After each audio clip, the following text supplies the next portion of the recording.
Hello friends, नमस्कार दोस्तों, कैसे आप सभी। आप सबका हमारे यूट्यूब चैनल में स्वागत है। Most welcomes. आज का हमारा शिक्षण बिंदु है शिक्षण की प्रकृति, नेचर ऑफ टीचिंग। टीचिंग का प्रकृति कैसा है, टीचिंग का स्वभाव कैसा होता है, आज हम सब इसके बारे में चर्चा परिचर्चा करेंगे। और यह चर्चा परिचर्चा का जो बिंदु है बहुत ही महत्वपूर्ण है। जो लोग टेट, सी टेट और अध्यापक भर्ती परीक्षा, बीएड, एमएड और डीएलएड कर रहे हैं, उन सभी के लिए बहुत ही महत्वपूर्ण है। तो आइए हम चर्चा शुरू करते हैं। सबसे पहले हम जानते हैं कि इसकी प्रकृति कैसी है। तो शिक्षण की प्रकृति जो है दोहरी प्रकृति की है। ये इसमें कला भी है और विज्ञान भी है। शिक्षण एक कला भी है और एक विज्ञान भी है। और एक कला कैसे है? कला का मतलब है कि मानव व्यवहार से संबंधित है। जब भी कोई शिक्षक किसी भी शिक्षण बिंदु को बालकों को पढ़ाता है, बताता है, सिखाता है, तो अपने व्यवहार से, अपने कुशलता से, अपने शारीरिक आव भाव से जो है उस शिक्षण बिंदु को इस प्रकार से प्रस्तुत करता है बालक के सामने कि बालक उस प्रकरण में रुचि लेना शुरू कर देते हैं, उसको सीखने में रुचि लेना शुरू कर देते हैं। और जो अध्यापक का जो कला है, जो सिखाने का जो व्यवहार है, वह इतना प्रभावशाली होता है कि वह बालकों के मन को मोह लेता है और बालक भी बड़े रुचिकर ढंग से जो है उसको सीखने के लिए तत्पर हो जाते हैं। तो इस प्रकार से हम कह सकते हैं कि शिक्षण की प्रकृति क्या है? कला जैसी है। और यह विज्ञान कैसे है? विज्ञान इसलिए है कि जब हम किसी भी शिक्षण बिंदु को लेके जाते हैं तो उस शिक्षण बिंदु को तैयार करने से पहले हम उसका एक उद्देश्य बनाते हैं कि हम इस शिक्षण बिंदु को अगर लेके जा रहे हैं तो बालक के अंदर कौन कौन से परिवर्तन होंगे, उसके व्यवहार में क्या क्या परिवर्तन होगा, वह क्या क्या सीखेगा और क्या सीखेगा, कैसे सीखेगा, क्यों सीखेगा। तो इसको निर्धारित करने के बाद, उद्देश्य को निर्धारित करने के बाद उसको एक क्रमबद्ध तरीके से, एक सुसंगठित तरीके से, एक सुनियोजित तरीके से जो है बालकों के अंदर उसको हम क्या करते हैं, प्रस्तुत करते हैं। इस प्रकार से हम ये कह सकते हैं कि शिक्षण की प्रकृति कैसी है? वैज्ञानिक प्रकृति की है। तो यहाँ पे हम देखे हैं, समझे हैं कि शिक्षण की प्रकृति दोहरी प्रकृति की है। पहला जो है कला है, तो दूसरा इसका क्या है? विज्ञान है। अब इसके साथ साथ इसके अन्य भी बिंदु हैं प्रकृति के। पहला जो है आपका इसका है उद्देश्यपूर्ण। जो है शिक्षण कार्य जो है करने से पहले हम किसी न किसी उद्देश्य को निर्धारित करते हैं, एक अपेक्षित व्यवहार को निर्धारित करते हैं कि हम बालक के अंदर इसी प्रकार के व्यवहार में परिवर्तन करेंगे, चाहे बालक को हम ये चीज सिखाएंगे जिसकी वजह से उसमें ऐसे व्यवहार का परिवर्तन होगा। फॉर एग्जाम्पल के लिए आप कह सकते हैं कि जैसे आप किसी भी बालक को आप ये मान के चल रहे हैं कि गुरु और शिष्य का संबंध क्या होता है, ये बालक को हम कैसे समझाएं। तो कबीरदास के एक टॉपिक को लेके जाते हैं, गुरु गोविंद दो खड़े काके लग पांव। इसके आधार पे उसका एक उद्देश्य है, उस टॉपिक को पढ़ाने का हमारा उद्देश्य है कि बालक के अंदर गुरु के प्रति सम्मान उत्पन्न हो, गुरु से उसका संबंध स्थापित हो, श्रद्धा स्थापित हो। तो यह देखें कि एक क्या है, शिक्षण हमारा एक उद्देश्यपूर्ण है। अगला जो विकासात्मक है, शिक्षण के द्वारा जो है बालक के अंदर जो है विभिन्न प्रकार के जो पक्ष हैं, जैसे संज्ञानात्मक पक्ष हो गया, भावात्मक पक्ष हो गया और क्रियात्मक पक्ष हो गया। इन तीनों पक्षों का हम क्या करते हैं? विकास करते हैं शिक्षण के द्वारा। तो शिक्षण की प्रकृति कैसी होगी? विकासात्मक प्रकृति होगी। इसकी प्रकृति जो त्रिध्रुवी प्रकृति है। त्रिध्रुवी प्रकृति का मतलब है इसमें सीखने वाला, सिखाने वाला और क्या चीज सिखाना है, तीनों ध्रुव होते हैं। तो सीखने वाला कौन होता है? जिसको हम शिक्षार्थी कहते हैं। सिखाने वाला कौन होता है? एक शिक्षक होता है। क्या चीज सिखाना है? वो हमारा पाठ्यक्रम होता है। तो ये तीनों इसके अंदर समाहित होते हैं शिक्षण के अंतर्गत। तो इसकी प्रकृति कैसी हो गई? त्रिध्रुवी प्रकृति हो गई। अभिप्रेरणा, प्रेरणा का मतलब शिक्षण के द्वारा जो हम बालकों को सीखने के लिए क्या करते हैं? अभिप्रेरित करते हैं, मोटिवेट करते हैं, ताकि बालक उस चीज को क्या करे, जिस भी चीज को हम सिखा रहे हैं उसको अच्छे तरीके से सीख सके। अगला है संप्रेषण। संप्रेषण का मतलब है कि जब हम किसी भी तथ्य को, सिर्फ किसी भी प्रत्यय को, सिद्धांतों को बताते हैं तो उसके लिए हमें संप्रेषण की आवश्यकता होती है। और वह संप्रेषण के द्वारा ही हम संप्रत्ययों को, सिद्धांतों को बालक के सामने जो है प्रदर्शित कर पाते हैं, चाहे उनको बता पाते हैं। और इसके लिए भाषा की जरूरत होती है। विभिन्न भाषाओं में संप्रत्ययों को और सिद्धांतों को हम प्रदर्शित करते हैं। इसलिए यह शिक्षण की प्रकृति कैसी है? संप्रेषण प्रकृति की है। अगला जो अंतःक्रिया प्रक्रिया। अंतःक्रिया प्रक्रिया का मतलब यह है कि शिक्षक और शिक्षार्थी के बीच में किसी भी शिक्षण बिंदु को लेकर के, किसी भी टॉपिक को लेकर के, प्रकरण को लेकर के क्रियाएं चलती रहती हैं, तभी वह सिखाने का कार्य सही तरीके से कर पाता है और बालक भी सीखने का कार्य सही तरीके से कर पाता है।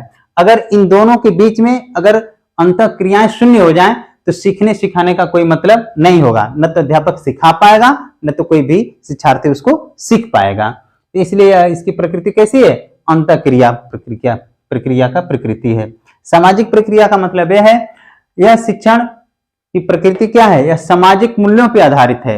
सामाजिक मूल्यों को विकसित करना, सामाजिक आवश्यकताओं को समझना, इन चीजों पर आधारित हमारा शिक्षण संपन्न होता है, शिक्षण की प्रक्रिया होती है। इसलिए इसकी प्रकृति कैसी होगी? सामाजिक प्रकृति होगी। उपचारात्मक प्रकृति का मतलब ये हो गया कि शिक्षण के द्वारा जो है बालक के अंदर जो कमियां हैं, उसमें जो विभिन्न प्रकार के व्यवहारों में कमियां हैं, उनको दूर करने के लिए हम जो शिक्षण कार्य कर रहे हैं, तो हमारा कैसा हो गया? उपचारात्मक शिक्षण हो गया।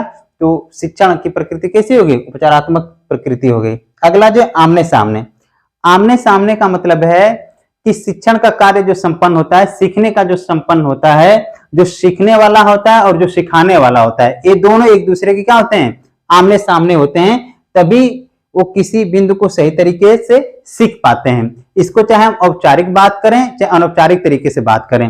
देखिए, आप किसी भी घटना को अगर सीख रहे हैं तो घटना है आपके सामने, तभी उसको आप सीख पा रहे हैं। और कोई अध्यापक आपको कोई चीज सामने से सिखा रहा है, तभी आप सीख पा रहे हैं।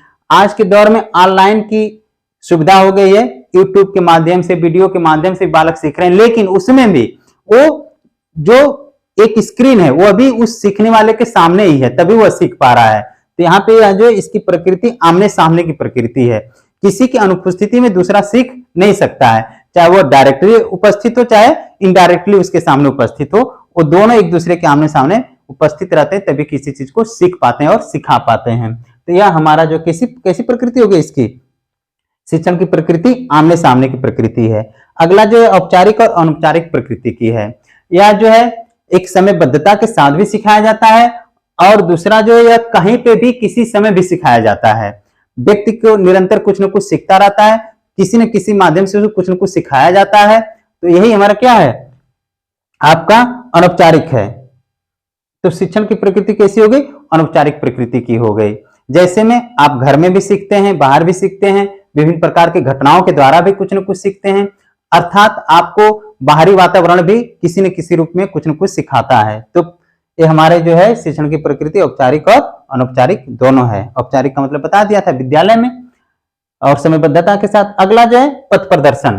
पथ प्रदर्शन का मतलब है शिक्षण के द्वारा जो है मनुष्य को, चाहे व्यक्ति को चाहे बालक को, एक रास्ता दिखाया जाता है शिक्षण के द्वारा। जैसे उसको ये चीज बताया जाता है कि आपको ये चीज सीखना है, ऐसे सीखना है, इससे आप में ऐसे व्यवहार परिवर्तन होंगे, तो इससे आपके जीवन में ऐसे ऐसे परिवर्तन होंगे, ऐसे ऐसे लाभ होंगे। तो एक प्रदर्शन का भी कार्य, पथ प्रदर्शन का भी कार्य करता है कौन? शिक्षण। तो इसलिए इसकी शिक्षण की प्रकृति कैसी हो गई? पथ प्रदर्शन के रूप में हो गई। क्रियाशीलता, मनुष्य जब से जन्म लेता है और जब तक जिंदा रहता है वह हमेशा क्रियाशील रहता है, और उस क्रियाशील के दौरान वह कुछ न कुछ सीखता रहता है, और किसी न किसी रूप में किसी न किसी रूप में उसको सिखाया जाता है, और उस सिखाने की प्रक्रिया के फलस्वरूप ही वह क्रियाशील बना रहता है। जैसे में अगर कोई सीखना बंद कर दे और किसी चीज को कोई बताना बंद कर दे, वहीं पे स्टॉप कर दे, रुक जाए, तो उसकी क्रियाशीलता बंद हो जाएगी। क्रियाशीलता अगर बंद होगी तो उसकी सिखाने की भी प्रक्रिया और सीखने की प्रक्रिया क्या होगी?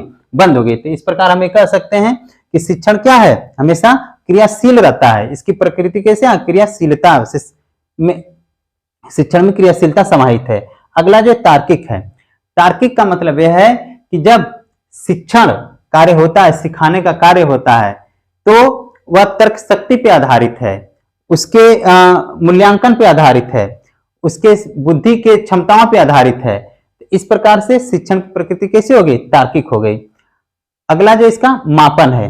मापन का मतलब यह है कि शिक्षण के द्वारा जो है शिक्षक का भी मापन होता है कि वह किसी भी शिक्षण बिंदु को सही तरीके से सिखा पाया कि नहीं सिखा पाया, और दूसरा जो है बालक में परिवर्तन हुआ कि नहीं हुआ, बालक उस चीज को सीख पाया कि नहीं सीख पाया, उसके व्यवहार में कुछ नयापन आया कि नहीं आया।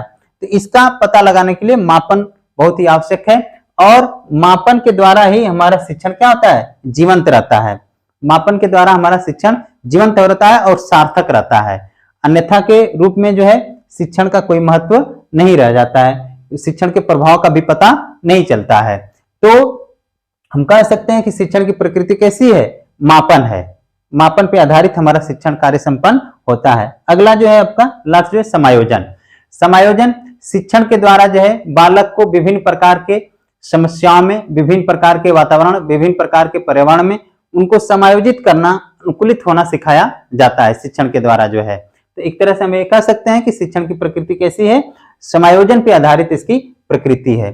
तो हम देखें हैं शुरू से अंत तक जो है कि शिक्षण की प्रकृति क्या है। मुख्य रूप से इसकी जो प्रकृति है दोहरी प्रकृति है, यह कला है तो यह विज्ञान भी है। और इसके साथ साथ यहाँ पे जो विभिन्न प्रकार के जो बिंदु हैं आप यहाँ पे देखे हैं, समझे हैं, जाने हैं। तो आप स्क्रीनशॉट लेना चाह रहे हैं तो स्क्रीनशॉट ले लें, ताकि आपको शिक्षण की प्रकृति के मुख्य बिंदु याद रहें और समझ में आते रहें, ताकि आप विभिन्न प्रकार के प्रतियोगी परीक्षा के साथ जो है जो व्यावसायिक परीक्षाएं दे रहे हैं उसमें आप सफल हो सकें। तो इसका स्क्रीनशॉट ले लें। चलिए, बहुत बहुत धन्यवाद। जो लोग अभी तक हमारे चैनल को सब्सक्राइब नहीं कर पाए हैं, अगर वो चाहते हैं कि अगला वीडियो भी इस तरह से आए और उनको सूचना समय पर मिल जाए, नोटिफिकेशन मिल जाए, तो हमारे चैनल को सब्सक्राइब कर सकते हैं। बहुत बहुत धन्यवाद। Thank you so much.